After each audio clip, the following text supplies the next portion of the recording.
اور وہ ایک ایسا ماحول نہیں تھا کہ ان میں بہت سوشل ورک کر کے کچھ بہت بڑے بڑے کام کیے جا سکیں، لیکن بیگ صاحب کی ہمت یہ تھی کہ وہ جس کام کو ٹھان لیتے تھے اسے کرتے تھے۔ آج سارے ہندوستان میں بیگ صاحب جیسے ہزار لوگوں کی ضرورت ہے جو اپنی ساری زندگی کو اسی کام کے لیے وقف کر دیں، لیکن افسوس کہ اس ٹیمپرامنٹ کے اور اس ظرف کے اور اس حوصلے کے لوگ اب دکھائی نہیں دیتے۔ دہلی میں ان لوگوں کی بھرمار ہے جن کے پاس بہت سی پراپرٹیز ہیں، بہت سی کاریں ہیں، بہت بڑا اثاثہ ہے، ان کی کمپنیز ہیں جس پہ سینکڑوں ورکرز کام کرتے ہیں، لیکن ان کے ہاں یہ فکر نہیں ہے کہ وہ سماج کے ان دبے کچلے اور غریب ضرورت مند لوگوں کے لیے بھی، اس کلاس کے لیے بھی کچھ ایسا کام کر جائیں جو ان کی زندگی کو تبدیل کر سکے۔ وہ دو لوگوں سے بہت متاثر تھے، ایک ڈاکٹر ذاکر حسین اور دوسرے سید حامد صاحب، سابق وائس چانسلر علی گڑھ مسلم یونیورسٹی۔ مجھے بھی سید حامد صاحب سے ملاقاتوں کا شرف حاصل ہے، ان سے کئی ایشوز پر ہمیشہ میں نے گائیڈنس حاصل کی اور انہیں ایسا انسان پایا جو سچ مچ میں اگر ہم کہیں کہ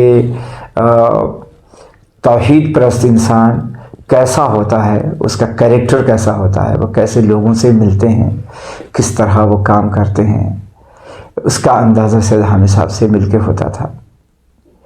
ایک موقع پر یہ ہوا کہ ایک یونیورسٹی کے پروفیسر صاحب اپنی دختر نیک اختر کا جو بچی تھی ان کا داخلہ ہمدرد میں کرانا چاہ رہے تھے، اور انہوں نے پہلا سوال مجھ سے یہ کیا کہ کیا آپ مجھے ان کے پاس لے چلیں گے؟ میں نے کہا ہاں بالکل چلیں۔ تو انہوں نے کہا کہ وہ تو وہابی مسلک کے یا ایسے ہوں گے، میں تو وہ نہیں ہوں، میں تو خانقاہی ہوں یا درگاہی ہوں، تو میرے ساتھ وہ کیسے پیش آئیں گے؟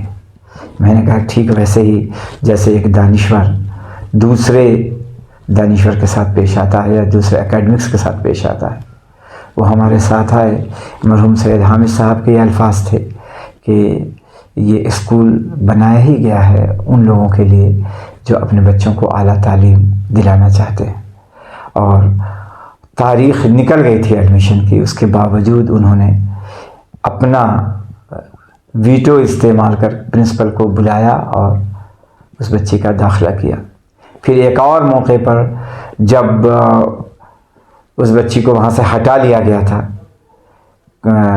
کئی وجوہ کے بنا پر، پھر ان کو دوبارہ وہاں ایڈمٹ کرانا تھا، تو وہ بھی سید حامد صاحب کی مہربانی سے ہوا۔ وقت کی پابندی کسے کہتے ہیں، سید حامد صاحب سے سیکھا جا سکتا ہے۔ کتنی ہماری زبان میں کتنی نرمی ہونی چاہیے، ہماری سوچ میں کتنی وسعت ہونی چاہیے، یہ سید حامد صاحب کی زندگی سے ہمیں یہ سبق ملتا ہے۔ اور یہ بھی فرید الحسن بیگ صاحب بھی ان سے بہت متاثر تھے اور ان سے اصلاح مشورہ کرتے رہتے تھے۔ ان کی ولادت 10 جنوری 1936 ہے بیگ صاحب کی، اور وفات 6 مئی 2015 دہلی میں ہوئی۔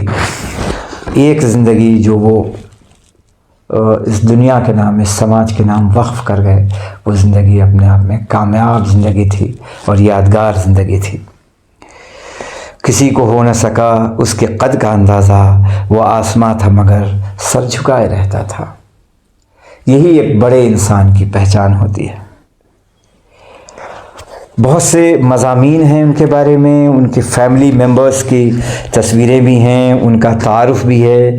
یہ کتاب ہم لوگوں کو، عام آدمی کو اس لیے پڑھنی چاہیے، ان کا شجرہ بھی ہے جو دانیال بیگ سے جا ملتا ہے، اور اتنا خوبصورت لکھا گیا ہے ان کے بارے میں، ان کی زندگی کے مختلف پہلوؤں کو، مختلف شیڈز کو ان رائٹرز نے پیش کیا ہے۔ اور یہ کتاب ہر اس انسان کو پڑھنا چاہیے جو کسی ایک ایگزمپلری لائف کسی کی دیکھنی ہو تو وہ بیگ صاحب کی زندگی میں ہمیں ملتی ہے کہ ایسی ان کی زندگی تھی اور کیسے ان کے مشاغل تھے۔ جامعہ ملیہ سے انہیں کتنا پیار تھا، وہ لوگوں سے کیسے ملتے تھے اور تمام مذاہب کی باؤنڈری سے پرے الگ الگ مذاہب کے لوگ، الگ الگ مسالک کے لوگ، الگ الگ ذاتیوں کے لوگ، الگ الگ مقامات کے لوگ، الگ الگ ریجنز کے لوگوں سے ان کے مراسم تھے۔ اور تصویروں میں دیکھ رہا ہوں کہ یہ میڈم شیلا دیکشت سے بھی ان کے بہت اچھے مراسم تھے۔ دیگر ہارون یوسف صاحب کی بھی تصویر ہے اور بہت سے ایسے سینکڑوں لوگوں کی اس میں تصویر، اس میں سلمان خورشید صاحب بھی ہیں، دیگر حضرات بھی ہیں جن کے ساتھ وہ وابستہ تھے۔ سماج کے طبقہ اشرافیہ اور پھر نچلے طبقے کے تمام لوگوں سے بیک وقت وہ جڑے ہوئے تھے۔ لوگوں کی مدد کرنا ان کو ایسا لگتا تھا جیسے یہ خدا کا حکم ہے، سچ مچ میں خدا کا حکم ہے۔ آج اس شہر میں ایسے لوگ ندارد ہیں۔ آپ یہ کتاب پڑھیے اور اس کتاب کے بارے میں ایک یہ کہ اس کے مصنف خالد انصاری ہیں، مترجم ڈاکٹر محمد قمر تبریز ہیں، تعداد 1000، قیمت 250 روپے، اشاعت 2016، تزئین کار سہیل نقوی، بابر ایاز اور السٹریشنز ایم ثاقب صاحب، اور اس میں sky line publications private limited نے اسے شائع کیا ہے۔ اسکائی لائن پبلیکیشنز بہت خوبصورت کتابوں کی اشاعت کے لیے جانے جاتے ہیں، مختلف موضوعات پر بہت خوبصورت دیدہ ذیل کتابیں وہ شائع کرتے ہیں۔ ویسی ہی کتابوں میں سے ایک کتاب یہ بھی ہے۔ اس کتاب کو تفصیل سے پڑھیں گے تو اندازہ ہوگا کہ ایک انسان کی زندگی کہاں سے شروع ہوئی اور کس طرح وہ محنت کر کے انہوں نے حالات کی موافقت حاصل کی، اور ساتھ میں وہ وقت کے تھپیڑوں نے انہیں نیچے نہیں پھینکا بلکہ تھپیڑوں نے انہیں لڑنے کا حوصلہ دیا، اور وہ حالات سے لڑ کر نہ صرف یہ کہ وہ خود زندگی میں اونچا اٹھے، بلندیوں تک گئے، بلکہ ہزاروں لوگوں کی زندگیوں میں انہوں نے روشنی بھر دی، ان کو راستے دکھائے۔ اعظم گڑھ میں بھی اداروں کا ایک سلسلہ ہے جو انہوں نے اور ان کے بعد کی نسل نے قائم کیا ہے، اسے آگے بڑھا رہے ہیں۔ یہ کتاب ہمیں نئے حوصلوں کی مثال کے طور پر ہمارے سامنے آتی ہے، ہمیں حوصلہ دیتی ہے، طاقت دیتی ہے۔ بیگ صاحب کو وہ جب تک کہ دنیا ہے، ہماری زبان ہے اور یہ ہمارا سماج ہے یا یہ تہذیب زندہ ہے، بیگ صاحب کو دنیا یاد رکھے گی۔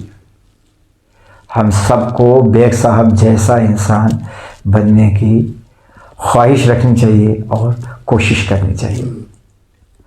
بہت بہت شکریہ۔ سبسکرائب کریں، شیئر کریں۔